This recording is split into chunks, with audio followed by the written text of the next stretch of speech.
नदीम रज़ा का सलाम। ईरान ने इसराइल के ऊपर तीसरे हमले की तैयारियां मुकम्मल कर ली हैं। इस बार ईरान के साथ साथ इराक़ की सरज़मीन भी इसराइल पर हमले के लिए इस्तेमाल की जाएगी और अमेरिका ने भी ईरान को ख़बरदार कर दिया है कि अगर इस बार उसने इसराइल पर हमला करने की गलती की तो उसे खमियाजा भुगतना पड़ेगा।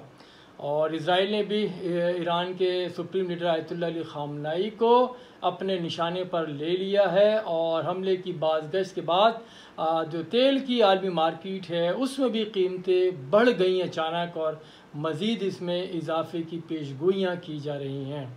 तो आज एक बार फिर बात करनी है इसराइल पर ईरान के तीसरे हमले की, और जिसने पूरे इस खित्ते को ना सिर्फ पूरी दुनिया को अपनी लपेट में ले लिया है। अभी जो रूस और यूक्रेन वॉर है उसके बाद जो कीमतों में इजाफा हुआ था, यूरोप के अंदर जो पेट्रोलियम मसनूआत की कीमतें भी बढ़ गई थी, उससे भी अभी समझ नहीं पाए थे कि अब ये गज़ा, लबनान और अब ये ईरान तक जंग फैलती दिखाई दे रही है।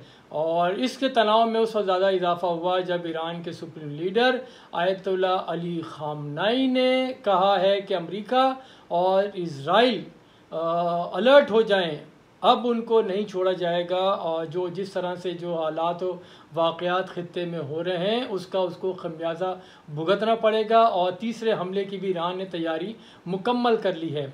अमेरिका और सऊदी रियासतों समेत जो उनके हिमायतदार हैं, तरफदार हैं, सहूलतकार हैं, उनको भी इस बार ईरान ने कहा है कि मज़ा चखाया जाएगा। सुप्रीम लीडर ने ताहम ये वाज़े नहीं किया है कि यह हमला कब किया जाएगा, लेकिन अमरीकी जो इदारे हैं उनका कहना है कि 5 नवंबर से पहले गालिबन इसमें अब ज़्यादा वक्त नहीं रहा है, ईरान उस पर इसराइल पर हमला कर सकता है, क्योंकि ये हमला ईरान के जो सदारती इंतखाब है उसके ऊपर बुरी तरह से असरअंदाज होगा। और साथ ही भी कहा गया है कि इस बार हमला ईरान के साथ साथ इराक़ की सरजमीन से भी किया जाएगा, क्योंकि आपको मैं याद दिलाऊं, जो इसराइल ने ईरान के ऊपर हमला किया था उसमें उसने जॉर्डन और इराक़ की सरजमीन इस्तेमाल की थी। इसीलिए ईरान भी जो इराक़ की हदूद है उसको इस्तेमाल करने की मनसूबाबंदी कर रहा है। अप्रैल और 1 अक्टूबर के बाद इसराइल के पर जो ये ईरान का तीसरा बराह रास्त हमला होगा।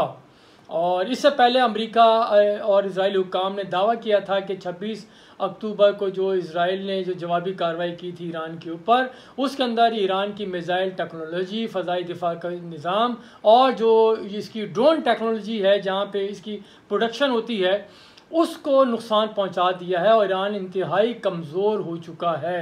क्योंकि उन्होंने कहा, दावा ये भी किया था कि ईरान की इस्लामी इनकलाबी गार्ड्स हैं उसके ज़ेरे इंतज़ाम जो मिसाइल और खलाई मरकज़ था उसको भी नुकसान पहुंचा है। और यही नहीं बल्कि जो रूस के साथ जो उसका S-300 मिसाइल का दिफाई निज़ाम वो भी नुकसान हुआ है। ईरान ऐसे दावों को मुसलसल मुस्तरद करता हुआ आ रहा है। अब जबकि ईरान ने इसराइल पर एक और हमले का ऐलान कर दिया है, ऐसे में अगर ईरान इसराइल पर हमला करता है तो फिर ईरान के खित्ते में सबसे ताकतवर मिसाइल सिस्टम की हकीकत का भी पता चल जाएगा। क्योंकि इसराइल और अमेरिका तो बारह यही कह रहे हैं कि ईरान की जो ये खित्ते में सबसे बड़ी ताकत कंसिडर की जाती थी, और ये भी कहा जाता है कि खित्ते में सबसे ज़्यादा जो मिसाइल हैं वो ईरान के पास ही हैं। और इसे हम तीसरे हमले में ही पता चल जाएगा कि ईरान अभी भी अपने पैरों पे खड़ा है, जो उसकी असल ताकत है अभी भी वो उसके दुश्मन को नुकसान पहुंचाने के काबिल है या नहीं। वॉल स्ट्रीट जर्नल की रिपोर्ट के मुताबिक ईरान के पास अब भी सैकड़ों ऐसे मिसाइल मौजूद हैं जो गासिब यहूदी रियासत को बासानी निशाना बनाने की सलाहियत रखते हैं। इस रिपोर्ट में ये भी कहा गया है कि इसराइल अपने दुश्मन ईरान पर इंतहाई हसास अहदाफ, जौहरी मुकामात, तवानाई का बुनियादी ढांचा और सुप्रीम लीडर आयतुल्लाह अली ख़ामनेई समेत दिगर रहनुमाओं को भी निशाना बना सकता है। इसराइल पूरे ईरान पर हमला करने की सलाहियत रखता है। ये दावा भी किया गया है कि अगर इसराइल ने ईरान पर एक और हमला किया तो फिर इस्लामी जमहूरिया ईरान इस कदर कमज़ोर, नहीफ और लागर हो जाएगी कि उसे दोबारा संभलने में और उठने में दहाइयाँ लग सकती हैं।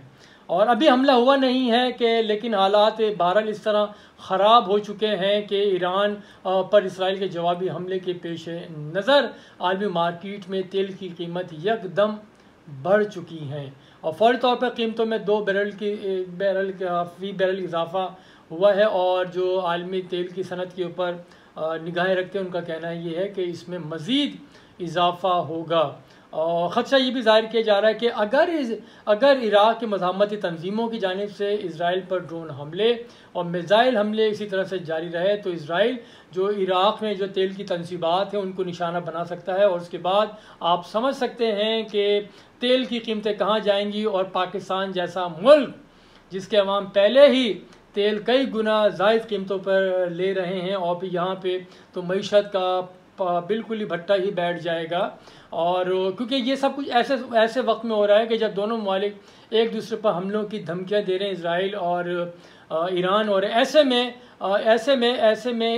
अमेरिका ने अपना बहरी बेड़ा उसका पहले मौजूद है। अब उसने जदीद तरीन जो मिज़ाइल टेक्नोलॉजी है और तैयारे हैं अपने वो भी ख़ित्ते में ला खड़े किए हैं। और ऐसे में इत्तलात आ रही हैं कि जो जासूसी नेटवर्क है दोनों ममालिक के अंदर, इसराइल और ईरान के अंदर एक दूसरे की एजेंसियां जो है वो चला रही हैं। और अब यही कहा जा रहा है कि चोर को लग गए हैं मोर। इसी तरह से इसराइल में भी ईरान की जो एजेंट्स हैं उन्होंने सेहूनी रियासत को मुश्किल में डाल दिया है। क्योंकि इसराइल के जौहरी साइंसदान का पीछा एक इजरायली शख्स ने किया, उसके ऊपर इल्ज़ाम आयद किया गया, उसको पकड़ लिया गया और उस पर फ़र्द जुर्म भी आयद कर दी गई है। और क्योंकि पिछले दिनों हम देख रहे हैं कि जो गज़ा से जो हमले हो रहे हैं और ईरान से हमले हो रहे हैं या हिज़्बुल्लाह से हमले हो रहे हैं इसराइल के अंदर, बिल्कुल कंसाइज और टारगेटेड हमले हो रहे हैं, तो वो बग़ैर अंदर से जो मौसूल होने वाली इत्तलात हैं उसके बग़ैर तो ये किसी भी तौर पर मुमकिन ही नहीं है। और इसराइल की पुलिस ने ये भी दावा किया है कि इसराइल की जो सिक्योरिटी एजेंसी है शनबैग, इसराइल पुलिस के unit of international crime investigation जो जबल और लाहू 433 साइबर यूनिट के ने मुश्तरका कार्रवाइयाँ करके इस दौरान एक ईरानी इंटेलिजेंस नेटवर्क का पता लगा लिया है।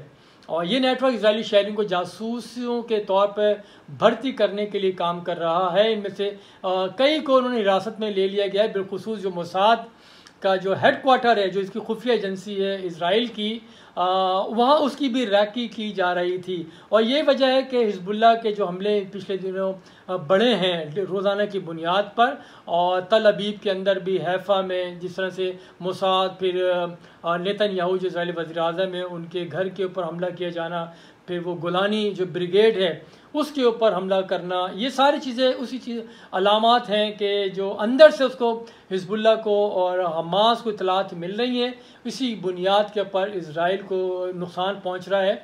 और जो इत्तलात हैं हिज़्बुल्लाह ने दावा किया है कि पिछले दिनों जब से ज़मीनी कार्रवाइयाँ इसराइल ने हिज़्बुल्लाह के ख़िलाफ़ शुरू की हैं उसमें 100 से ज़ायद इसराइली फ़ौजी और शहरी मारे जा चुके हैं और इसराइली तनसीबात को भी शदीद नुकसान पहुँचा है। इसीलिए इत्तलात आ रही थी कि इसराइल जंग बंदी चाहता है लबनान तक, क्योंकि वो गज़ा के अंदर भी उसने महाद तेज़ किया हुआ जहाँ पे वो रोज़ाना की बुनियाद पे मज़ीद सैकड़ों फ़लस्तीनियों को शहीद कर रहा है। जिसमें जो गुज़श्ता रोज़ की कार्रवाई थी उसमें तो हद ही कर दी, 85 लोगों को शहीद किया गया, जिसमें 50 से ज़ायद सिर्फ बच्चे ही थे।